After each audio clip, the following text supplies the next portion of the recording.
हाँ, hello students, ये हमारा रिफ्रैक्शन ऑफ लाइट का नेक्स्ट लेक्चर है।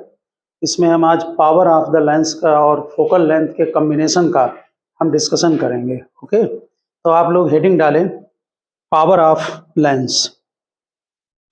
Power of lens.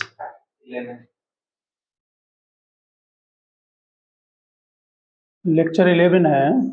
ठीक, देखिए किसी लेंस में ये लाइन सेंटर से ही बनाना जहाँ तक हो। अगर ये रे पैरेलल आ रही है और ये हाइट h है, आपको मालूम है कि ये फोकस से चली जाती है।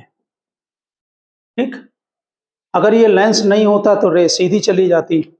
ये जो फोकस से गई है, अगर हम इस रे को आगे बढ़ाएं तो ये एंगल ऑफ डेविएशन होता है, वैसे डेल्टा। आप ये डायग्राम बना लें पावर में, फिर हम डिस्कशन करते हैं पावर का। डेविएशन एंगल होता है डेल्टा। ऐसे अगर डायग्राम से देखेंगे तो जो टेन डेल्टा है वो h/f होगा। ऑप्टिकल सेंटर से फोकस तक की लेंथ, ये फोकल लेंथ f कहलाती है। तो अगर हम h को 1 ले लें और फॉर स्मॉल एंगल, तो delta is equal to 1/f होगा। इसी को हम जो है, जो डेविएशन हुआ है फॉर यूनिट लेंथ के लिए, इसे हम पावर बोलते हैं। इसमें फोकल लेंथ मीटर में होगी। For small angle 10 delta delta हो जाएगा।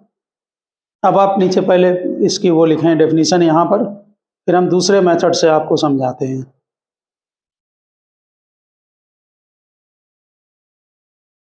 देखिए power of a lens is defined as, power of a lens is defined as the tangent of the angle by which it converges or diverges, by which it converges or diverges a beam of light,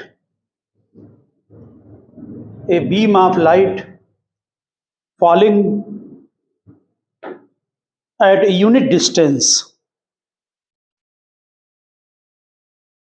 from the optical center,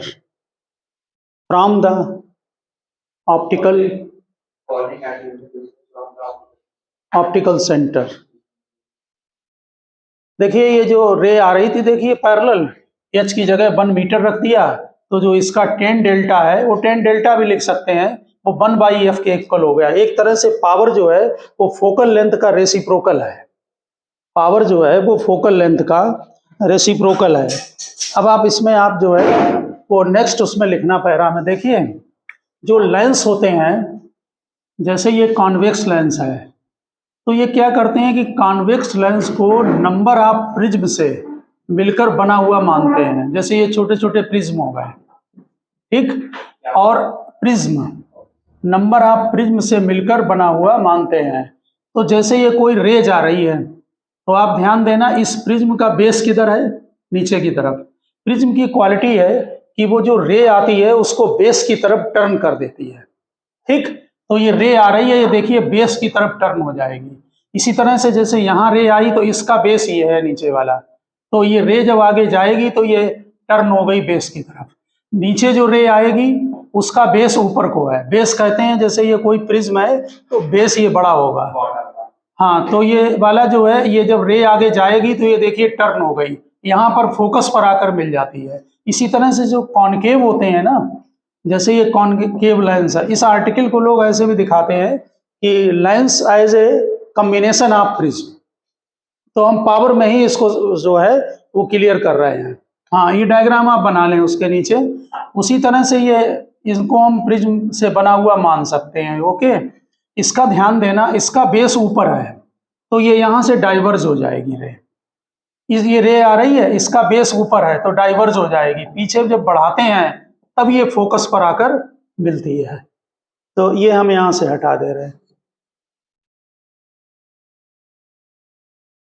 वैसे simply जो है वो power 1/f है, जबकि focal length metre में है, तब power की यूनिट डायोप्टर होती है। छोटे क्लासों में भी हम पढ़ते हैं। प्रिज्म जो लेंस है, इसका जो बेसिक पर्पज है वो रेज को डाइवर्ज या कन्वर्ज करना है ना। कॉन्वेक्स ये क्या कर रहा है, ये कन्वर्ज कर देता है और ये डाइवर्ज कर देता है, जो बेसिक पर्पज है।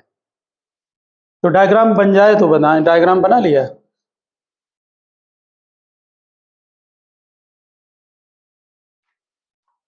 ये कन्वर्जिंग एक्शन और ये डाइवर्जिंग एक्शन। ठीक, लिखिए। A lens can be supposed, a lens can be supposed to be made of a number of small prism. A lens can be supposed to be made of number of small prism. In a convex lens,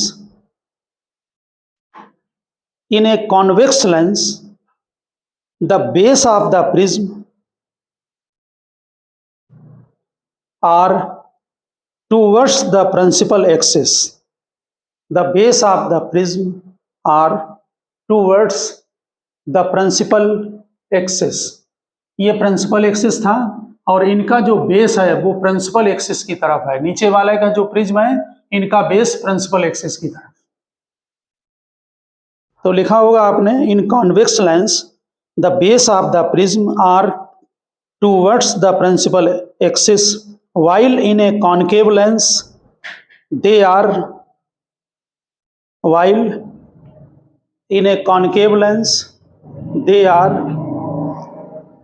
away from the principal axis. They are away from the principal axis. इनमें away from principal axis, इसमें ऊपर की तरफ को है, नीचे वाले में नीचे की तरफ है। ठीक है ना। इसमें टूवर्ड्स प्रिंसिपल एक्सिस ये बेस है, तो किधर को है, प्रिंसिपल एक्सिस की तरफ। इसमें किधर है बेस, ऊपर को, तो दूर है प्रिंसिपल एक्सिस से, away from principal axis. Next line उसी में लिखें। When light rays moving parallel to the principal axis, when light rays moving parallel to the principal axis, they are bent towards principal axis. They are bent towards the principal axis. In case of convex lens,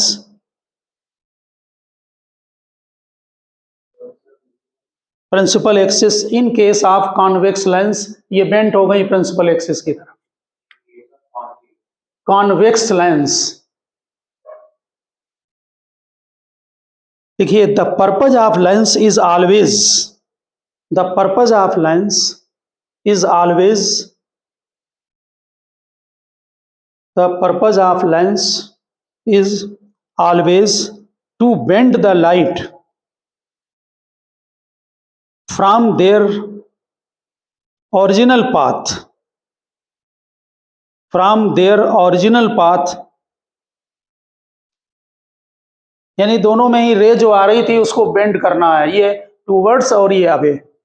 from their original path either towards the principal axis, either towards the principal axis or away from principal axis, either towards the principal axis or away from the principal axis,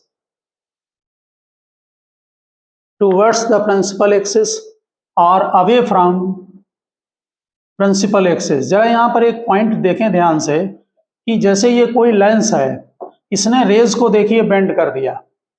यहाँ देखें ध्यान से, इसने इसको bend कर दिया। यहीं पर एक हम दूसरा लेंस लेते हैं, इसने क्या किया कि सेम रे आ रही थी, इसने इसको भी बेंड किया। किसकी बेंडिंग ज्यादा है, इस वाले की। तो इसकी बेंडिंग ज्यादा है, इसकी फोकल लेंथ कम है। ये f2 है, ये f1 है, तो f2 लेस देन f1 है। इसका मतलब कि जिसकी पावर ज्यादा होगी, इसने ज्यादा बेंड किया, हाँ नहीं, जिसकी पावर ज्यादा है उसकी फोकल लेंथ कम होगी, इसलिए पावर फोकल लेंथ के इनवर्सली प्रोपोर्शनल है।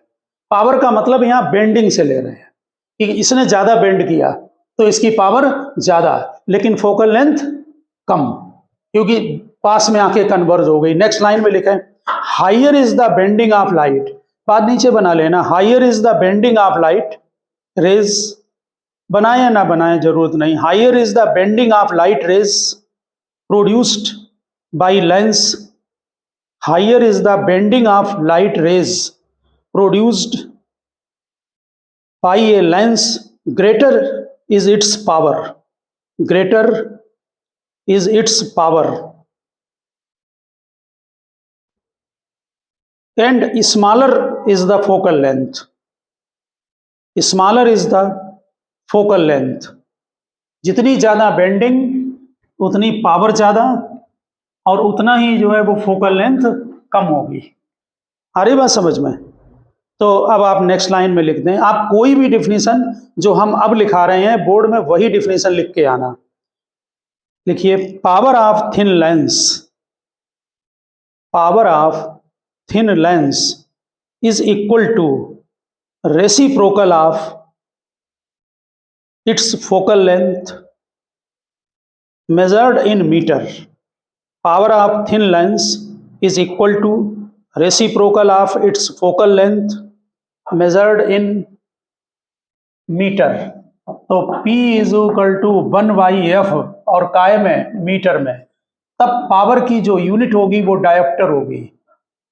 अगर सेंटीमीटर में लें तो फिर मीटर में चेंज कर लेना 100/f से, यूनिट लिखते हैं डायोप्टर।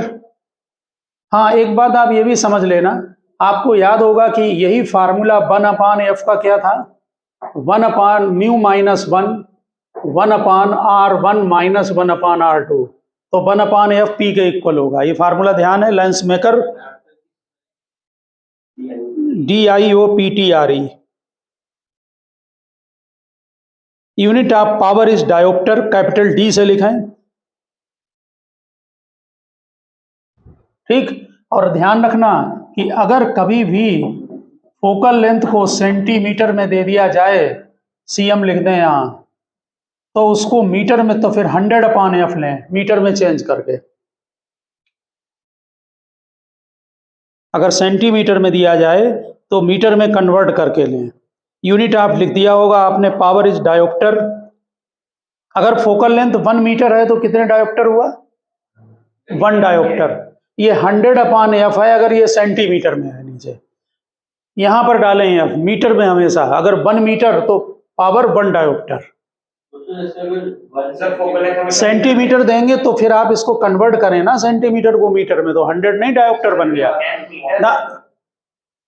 एक मिनट, आप अगर यहां पर जैसे आपने पावर को जब मीटर में लेंगे तो इसको यहां कन्वर्ट करेंगे, अगर सेंटीमीटर में दिया है तो आप इसको क्या करेंगे, यहां सेंटीमीटर आप दोनों ने यहां पर लिखेंगे, नहीं समझ रहे। जैसे आपने मान लो पावर को लिखा 1 मीटर ली फोकल लेंथ, तो सेंटीमीटर में कितनी हुई, 100, तो अगर यहाँ 100 डालोगे तो 100/100 1 ही तो आया। आप बात समझ गए ना।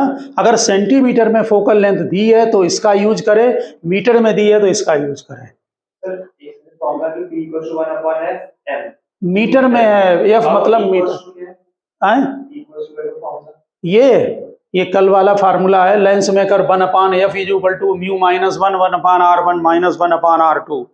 वो यहाँ पर m की जगह तुम अगर कंफ्यूजन हो ना तो मीटर लिख लो, नहीं पता लगे तुमने वहां पर जो है वो मीटर को कुछ और m को मान लिया और मल्टीप्लाई कर दिया,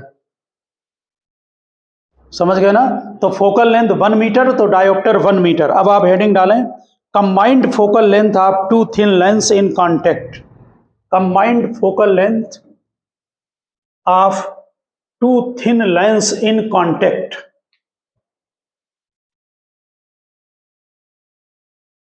Combined focal length of 2 thin lens in contact.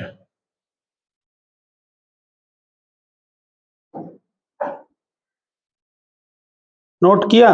देखिए ये डेरिवेशन है आपका, ये एक लेंस है L1 और दूसरा लेंस ये कांटेक्ट में रख दिया, ये लेंस है L2, ये कॉमन प्रिंसिपल एक्सिस है और ये यहाँ पर ऑब्जेक्ट है। एक एक करके डायग्राम बनाएंगे हम लोग। आपने हेडिंग डाल दी होगी, combined focal length of thin lens in contact. L1 L2 two thin lens in contact, इसकी फोकल लेंथ F1 है, इसकी F2 है, ये ऑब्जेक्ट है और इसकी डिस्टेंस यहाँ से U है। फर्स्ट लेंस से distance U।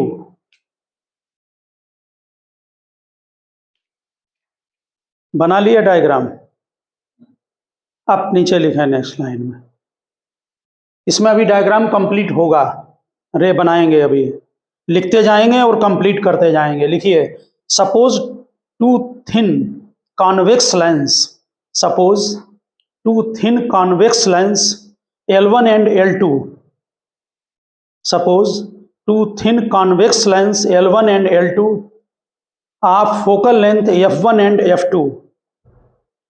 Suppose two thin convex lens L1 and L2 of focal length F1 and F2 are placed in contact in air,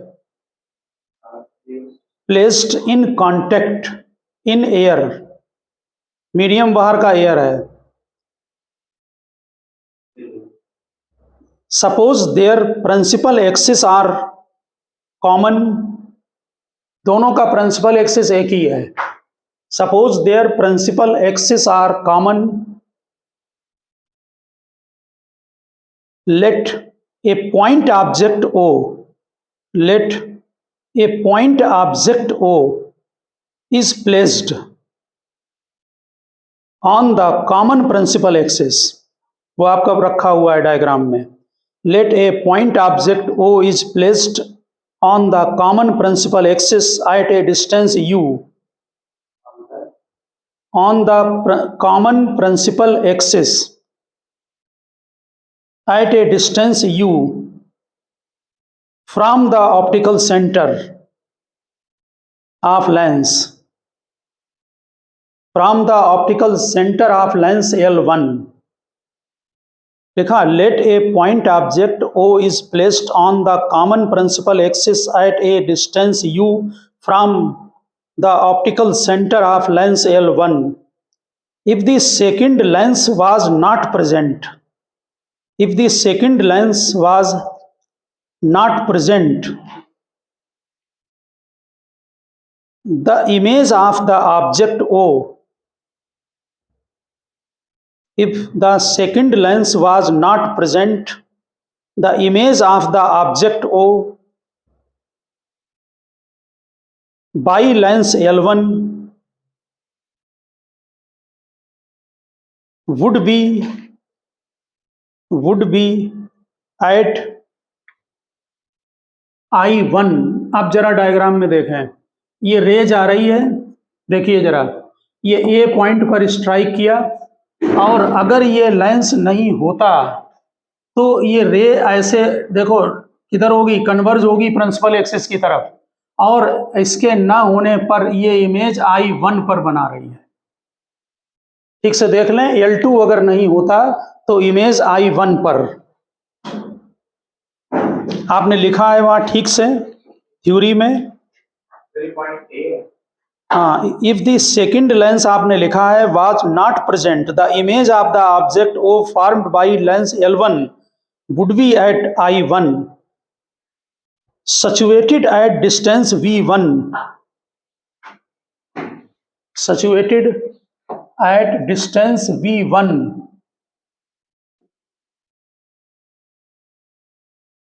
from, यहां पर करें complete theory, situated at distance V1 from optical center of L1। यहां से देख लें, ये L1 के optical centre से V1 distance, centre of L1। ठीक, अब रिफ्रैक्शन फार्मूला लगाएंगे। नेक्स्ट लाइन में लिखा है, refraction through the first lens only, refraction through the first lens only तो 1/v minus 1/u is equal to 1/f1 equation number 1। बहुत simple ये derivation है। Refraction through the lens L1 only. आपने formula लगा दिया क्योंकि इमेज B1 पर बन रही है और ऑब्जेक्ट U पर है। कौन सा फार्मूला है? लेंस फार्मूला या गॉसियन फॉर्म बोलते हैं। ठीक, लेकिन यहां पर देखें क्या हुआ कि ये जो रे जा रही थी ए से बी डायरेक्शन को, ये बी पॉइंट पर ये दूसरा लेंस आ गया। ठीक, तो ये क्या करेगा? ये रे को और कन्वर्ज कर देगा। जो फाइनल इमेज बनी वो बी पर बनेगी, यहां पर जाकर ये फाइनल इमेज आई हो गई। आ रही बात समझ में? ये यहां पर रे जो आ रही है ये और कन्वर्ज हो जाएगी और फाइनल इमेज आई पर बनेगी। लिखें नेक्स्ट पैरा में, now the image I1, now the image I1 formed by first lens will behave, now the image I1 formed by first lens will behave as a virtual object। ये general theory है, आपने पहले भी derivation में use की है। Now the image I1 formed by first lens will behave as a virtual object for the second lens L2, which forms the final image, which forms the final image I at a distance V, which forms the final image I, diagram में देख लें, final image I at a distance V from the optical center, from the optical center। हाँ, लिख लिया? फिर बोलें, now the image I1 formed by first lens will behave as a virtual object for the second lens L2, which forms the final image I at a distance V from the optical center, which forms the final image I at a distance V from the optical center। जरा यहाँ diagram में अच्छी तरह से देख लें। देखिए ये जो ऊपर इक्वेशन लिखी गई है, ध्यान दें, ये ऊपर जो इक्वेशन नोट की है ये फर्स्ट लेंस के लिए है। इसके लिए ऑब्जेक्ट की डिस्टेंस u है, इमेज की डिस्टेंस b1 है, लेकिन दूसरे लेंस के लिए ये ऑब्जेक्ट का काम करेगा। ठीक, देखो डिस्टेंस तो ऑप्टिकल सेंटर से ही मेजर की जाती है।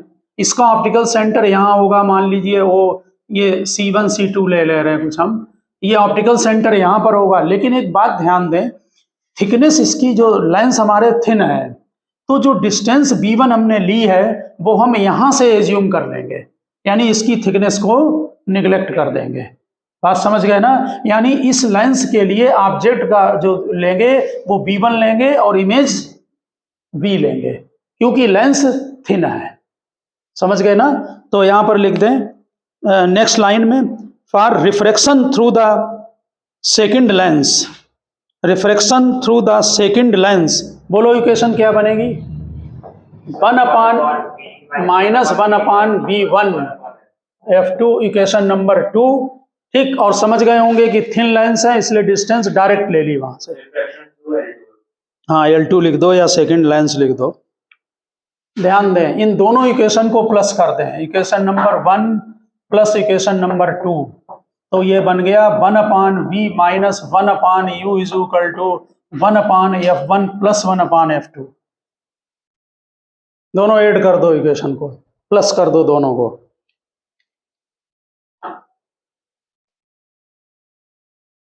नोट कर लिया? अब यहां समझने की कोशिश करें। देखिए अगर हम इन दोनों लेंस की जगह पर हम एक लेंस मान लें कोई सा, दोनों की जगह पर, ठीक, तो इस लेंस की अगर फोकल लेंथ f हो और ऑब्जेक्ट हम यहीं O पर रखें u डिस्टेंस पर और फाइनल इमेज V पर बन रही है, तो इसका मीनिंग है ये इमेज I यहाँ पर ये V पर बन रही है और ऑब्जेक्ट कहाँ है? U पर। तो इसके लिए क्या इक्वेशन लिखी जाएगी?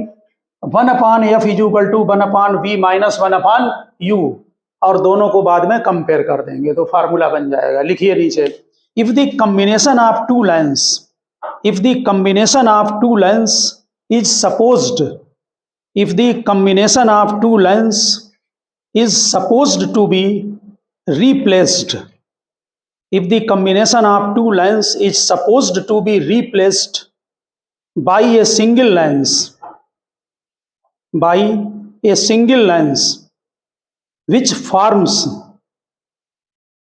the image of the object, if the combination of two lines is supposed to be replaced by a single lens which forms the image of the object at a distance u, image of the object at a distance u from it, at a distance v,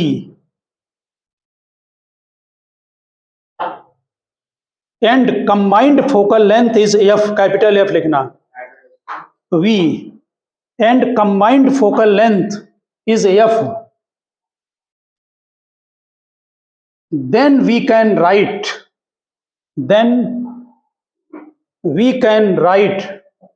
1 upon v minus 1 upon u is equal to 1 by f। ठीक है ना। और जरा ध्यान देना, अगर ये diagram आप बनाएं, जरा यहां ध्यान दें, कंबाइंड में तो डायग्राम में देखिए यू यहां बनाएं और यहां से रे ले जाकर यहां रे दिखा दें। फिर ये देखिए कंबाइंड बन गया इन दोनों का। इसकी focal length capital F, object distance you और इमेज वी पर, तो ये इक्वेशन लिखी जाएगी। ठीक, अब इन दोनों को कंपेयर कर दो, ये फार्मूला बन गया आपका। थ्योरी है, वैसे डेरिवेशन बहुत छोटा है, ये 2 इक्वेशन लिखनी पड़ती हैं। ये हमने इक्वेशन हटा दी, आपने नोट कर ली थी ना, थर्ड और fourth. Focal length capital F, ये यहां इमेज लिख दी हमने आई, ये तो आई है इमेज, फोकल लेंथ यहां लिखी हुई है। रे जब पैरेलल आती हैं तब होती हैं फोकस पर कन्वर्ज, ऐसे तो इमेज बनेगी आई पर। अब लिखिए इक्वेशन 3 और 4 को इक्वल कर दें। ये इक्वेशन लिख ली आपने, 1 upon v minus 1 upon u is equal to 1 by f। ठीक, और इसके ऊपर इक्वेशन लिख चुके हैं आप क्या, 1 upon v minus 1 upon u is equal to 1 upon f1 plus 1 upon f2। तो बाई इक्वेशन 3 and 4 लिखो, बाई इक्वेशन 3 and 4, तो ये फार्मूला बन गया आपका 1 upon f is equal to 1 upon f1 plus 1 upon f2। Add कर दिया और इनको तो कंपेयर किया, इनको ऐड नहीं किया है। थर्ड और फोर्थ को कंपेयर कर दिया, ऐसे लिख दो बाई इक्वेशन 3 and 4। आप इक्वेशन चेक करो वहां राइट हैंड साइड में, 1 upon v minus 1 upon u दोनों में इक्वल है, एक जैसा है उनकी लेफ्ट साइड में, और राइट साइड को इक्वल कर दो तो बन गया 1 upon f equal to 1 upon f1 plus 1 upon f2। आ गई बात समझ में ना। ये जो फार्मूला है यहाँ पर देखिए, ये फार्मूला जनरलाइज्ड है, 1 upon f equal to 1 upon f1 plus f2। Power में बनाएंगे तो p1 प्लस p2, ये समझ में आ रही बात, पावर में p1 प्लस p2, नीचे पॉइंट नोट करते जाएं। ठीक, दूसरी बात, अगर ये मोर देन 2 लाइन्स होंगे, for more than 2 lines, more than 2 lines, तो फार्मूला जनरल यूज होगा 1 upon f is equal to 1 upon f1 plus 1 upon f2 plus 1 upon f3 dot dot. ये दोनों लाइन्स कैसे थे, कॉन्वेक्स थे ना। अगर इसमें एक कॉन्वेक्स हो और दूसरा कॉन्केव हो तो क्या बनेगा, बीच में माइनस लिखो। If one lens is convex and other is concave, if one lens is convex and other, ये बहुत इंपॉर्टेंट पॉइंट है इसके डिस्कशन लास्ट के, if one lens is convex and other lens is concave, तो formula बनेगा, derivation नहीं है ये उसी फार्मूले के पॉइंट है। ये 1 upon f क्या होगा, 1 upon f1 minus 1 upon f2, LCM ले लो। ठीक, तो f किसके इक्वल आ गया, F1 F2 अपान F2 माइनस F1, ये बना। आप एक को पॉजिटिव ले लें और दूसरे को नेगेटिव ले लें।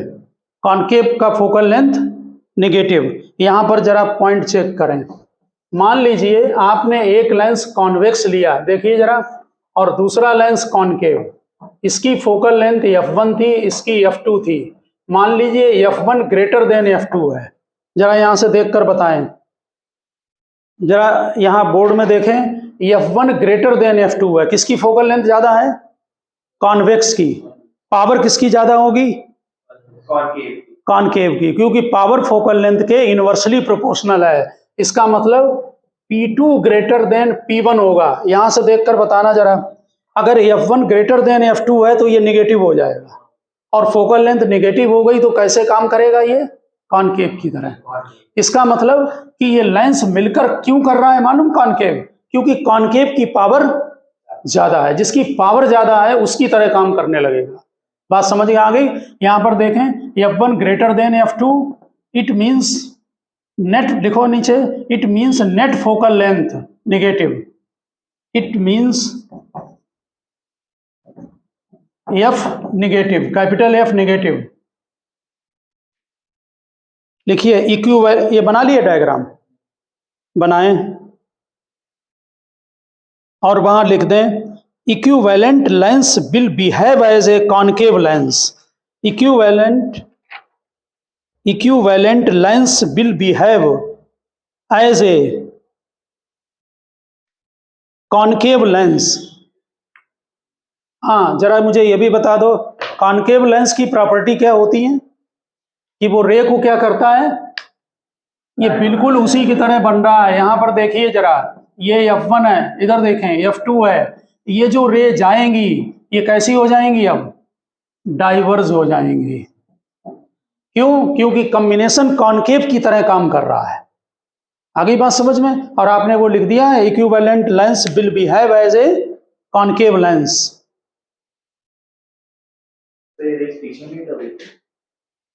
नहीं, कंप्लीट हम नहीं बना रहे हैं, हमारा यहाँ पर्पस केवल डाइवर्स को दिखाना है बस, ठीक है ना? आप दूसरा पॉइंट नोट करें, अगर F1 लेस देन F2 होगा तो power P1 greater than P2 होगी। अब कॉन्वेक्स की तरह काम करेगा। Net focal length positive, combined focal length positive,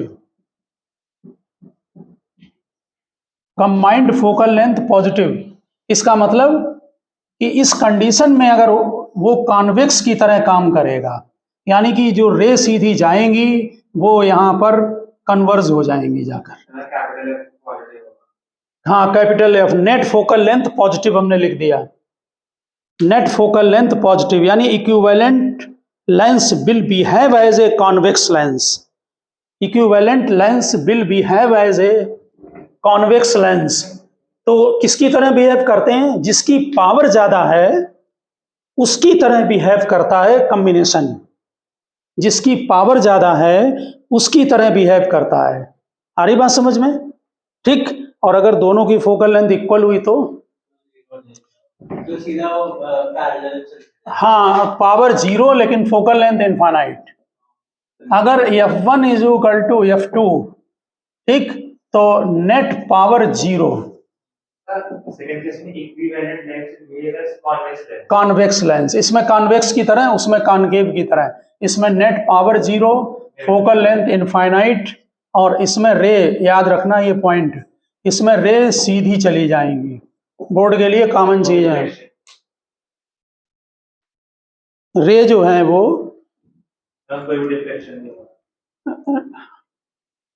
deviation word use करें, पैरेलल चली जाएंगी, ठीक है ना? Deviation word. अब जरा नेक्स्ट पॉइंट नोट करें। अगर मान लीजिए ये आपका जो कॉन्वेक्स लेंस है, यहां देखें डायग्राम में, ये बना दिया आपने, रे पैरेलल चली गई, डायग्राम बनाओ। एक कॉन्वेक्स दूसरा कॉनकेव, इसकी भी फोकल लेंथ F और इसकी भी F, दोनों इक्वल। पावरलेस कॉम्बिनेशन बोलते हैं इसको, पावरलेस कॉम्बिनेशन बन गया। पावर जीरो बना लिया ना, पावरलेस कॉम्बिनेशन।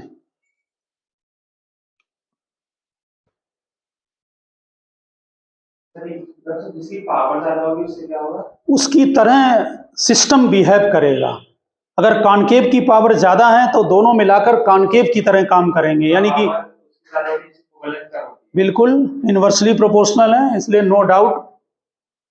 हाँ, अब जरा अगला आर्टिकल देख लें। वो तो बना ही लिया होगा, ये भी बना लिया ना। अब तुम बना क्या रहे हो? इधर देखो, ये कॉन्वेक्स लेंस है। देखें इधर, इसकी फोकल लेंथ एफ है। इस लेंस को दो पार्ट में कट कर दिया, बीच से वर्टिकली कट कर दिया। हाँ, ये इसकी फोकल लेंथ एफ, दो प्लेनो कॉन्वेक्स लेंस बन गए, बीच से यहां से कट कर दिया। ठीक, हाँ नेचुरल है, वो पॉइंट खत्म हो गया। अब अगला कटिंग का पॉइंट है, कट कर रहे हैं। इसको कैसे कट किया? Vertically cut. ठीक, यहां पे लिख दें लेंस वर्टिकली कट।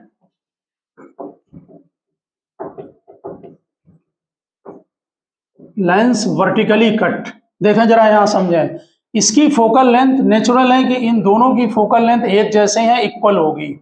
अब फार्मूला में वैल्यू डाल दो। इन दोनों को मिलकर ये लेंस बना है, इसलिए 1/f is equal to 1/f1 plus 1/f1।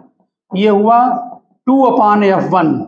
इसका मतलब f1 is equal to twice f। यानी कि अगर हम वर्टिकली कट कर देंगे तो उसकी फोकल लेंथ कैसी हो जाएगी? डबल हो जाएगी उसकी। अगर आप वर्टिकली कट करें तो उसकी फोकल लेंथ डबल हो जाती है, ट्वाइस हो जाती है। ठीक, इसके बाद जो आपने लेंस कट किए हैं उनको आप कैसे भी रखें, ध्यान रखना। जैसे एक लेंस हमने ऐसे रखा, दूसरा ऐसे, तब भी इनकी फोकल लेंथ एफ होगी। अगर आप एक लेंस ऐसे रख दें और दूसरा ऐसे, तब तो ये वैसे ही कंबाइंड हो गए, तब भी इनकी फोकल लेंथ एफ होगी। चाहे जैसे इनको रखें, जैसे ये ऐसे रख दिया है और इसको ऐसे रख दें, तब भी इनकी फोकल लेंथ एफ होगी, ध्यान रखना। चाहे जैसे उनको प्लेस करें, उनकी फोकल लेंथ सेम रहेगी, एफ रहेगी। ये वर्टिकली कट था। वर्टिकली कट करने में लर्न कर लें कि फोकल लेंथ डबल हो जाती है वर्टिकली कट करने में। ये डायग्राम बना लिया। 1/, हाँ यहाँ एफ है। 1/f is equal to 1/f1 plus 1/f1। ये 1/f रहेगा, ये 2/f1 क्रॉस मल्टीप्लाई करें। ठीक, तो f1 is equal to twice f, बिल्कुल f होगा। अब हॉरिजेंटली कट करें, लिखिए लेंस हॉरिजेंटली कट। इनको दो पार्ट जो प्लेनो कॉन्वेक्स थे उनको टच करके रख दिया है। ये लिख लिया है फार्मूला ट्वाइस f का। उनको फिर से टच करके रख दिया, और चाहे जैसे रखें, ध्यान रखना, उनकी फोकल लेंथ फिर कंबाइंड होके फिर f बन जाएगी। ठीक, अब जरा नेक्स्ट पॉइंट नोट करें। देखिए, ये है लेंस, इसको बीच से ऐसे कट कर दिया, तो एक पार्ट ये बन गया, दूसरा पार्ट ये बन गया। अगर इसकी फोकल लेंथ f है तो इसकी भी f रहेगी और इसकी भी f रहेगी। हॉरिजेंटली कट करने में कोई फर्क नहीं पड़ता है, ठीक है ना। तो यहां पर देखें डायग्राम, अगर बीच से ऐसे कट मार दिया, ठीक, लेंस का ध्यान रखना, मेरी बात सुने, लेंस का एक एक पार्ट अपनी इमेज बनाता है। अगर आप किसी लेंस को पॉलिश कर दें नीचे से दोनों तरफ से और थोड़ा सा पार्ट छोड़ें तो तब भी इमेज बनेगी, लेकिन शाइनिंग कम होगी। हाँ, निम्निस्ट हो जाएगी, शाइनिंग कम होगी। निम्निस्ट छोटी है, वो कहते हैं शाइनिंग कम हो जाएगी, आप ध्यान रखें। इंटेंसिटी कम हो जाएगी, इंटेंसिटी वर्ड यूज करें, इंटेंसिटी कम हो जाती अगर आप पॉलिश कर दें और छोटा सा पार्ट छोड़ दें। इसमें बहुत सारी बुक्स में क्वेश्चन दिया रहता है कि जैसे लेंस का आप कोई, देखिए वो जेब्रा देखा है ना, जेब्रा, जेब्रा जब नहीं जानते हो क्या, मेरी बात सुनो। एक लेंस को यहाँ पर पहले, अच्छा इसको कट का पूरा करें जरा, इसकी भी एफ रहेगी, इसकी भी एफ रहेगी। देखिए जरा, इसके बाद अगर हमने इस लेंस को ऐसे करके रख दिए, दोनों लेंस, फर्स्ट फिगर देखें, इस कंडीशन में इसकी भी फोकल लेंथ एफ है और इसकी भी एफ है, ये कांटेक्ट में रहेंगे, ध्यान रखना ऐसे, क्योंकि कांटेक्ट का फार्मूला ही हमने पढ़ा है। तब इन दोनों की जो कंबाइंड फोकल लेंथ होगी वो 1/f1 is equal to 1/f plus 1/f, यानी 2/f। तो f1 is equal to f/2, यानी कंबाइंड F/2 हो जाएगी अगर इस तरह से रखेंगे। ठीक, हाँ, यहाँ पर चेक कर लें, हमने यहाँ पर बाकायदा फार्मूला आपको नोट करके दिखाया है, ठीक है ना। और अगर देखिए ध्यान से सेकंड डायग्राम में अगर ऐसे रख देंगे तब तो ये पहले ही वाला बन गया, तब तो F हो जाएगी, तब तो यही वाला आ गया फिर, ठीक है ना। और तीसरा डायग्राम इसका इंपॉर्टेंट है, ध्यान रखना, अगर हम लेंस को पलट कर ऐसे रख देंगे तो इसमें मालूम क्या होती है, इसकी फोकल लेंथ इनफाइनाइट हो जाती है। ये इसलिए होती है क्योंकि रे बेस की तरफ ये टर्न करेगी, ये फिर बेस की तरफ ऊपर कर देती है और रे सीधी चली जाती है, अनडेविएटेड चली जाती है। इस केस में फोकल लेंथ इनफाइनाइट, पावर 0, केवल लेटरल शिफ्टिंग होती है। तो लास्ट वाले डायग्राम में एक लाइन नोट कर लेना, लास्ट वाले डायग्राम में ये लिख लिया है आपने, ये वाला डायग्राम, ये वाला नोट कर लिया होगा। एक लाइन नोट कर दें लास्ट वाले में,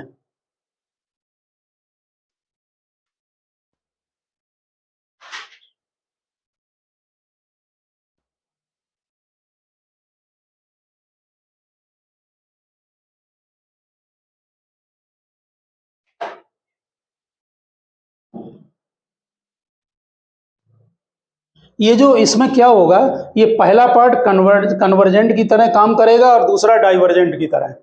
कुल मिलाकर जो है वो फोकल लेंथ इनफाइनाइट और रे पासिस थ्रू अनडेविएटेड, सीधी चल, पावर 0 हो गई क्योंकि फोकल लेंथ इनफाइनाइट हो गई, ठीक है ना। तो आपने एक फार्मूला बस नोट करना है, आपने जो अभी फार्मूला लिखा था उसमें थिन लेंस कांटेक्ट में थे ना। अगर थिन लेंस में डिस्टेंस भी हो तो ये फार्मूला डायरेक्ट आप नोट कर लें, ये फोकल लेंथ F1, ये फोकल लेंथ F2 और इनके बीच की डिस्टेंस D टच में नहीं है। पहले वाला डेरिवेशन दोनों कांटेक्ट में है, लिख दो ऊपर फार्मूले के, लिखो equivalent focal length if lens separated by distance, equivalent focal length if lens separated by distance. तो 1/f is equal to 1/f1 plus 1/f2 minus D/f1F2। Power में ये फार्मूला बन जाएगा P1 plus P2 minus D P1 P2, क्योंकि 1/f P1 के equal होगा, 1/f power के equal होता है, 1/f पावर के इक्वल होता है अगर सेपरेटेड बाय डिस्टेंस हैं। तो ओके स्टूडेंट, हमने आज आपको लेंस का, दो लेंस अगर कांटेक्ट में रखे हों तो उनका डेरिवेशन करा दिया जो कि बोर्ड में है, और उसके जो लास्ट के कॉन्सेप्चुअल पॉइंट है ये आप जरूर ध्यान रखना, और पावर को आपको मैंने क्लियर करा दिया है। ओके, मिलते हैं नेक्स्ट लेक्चर में।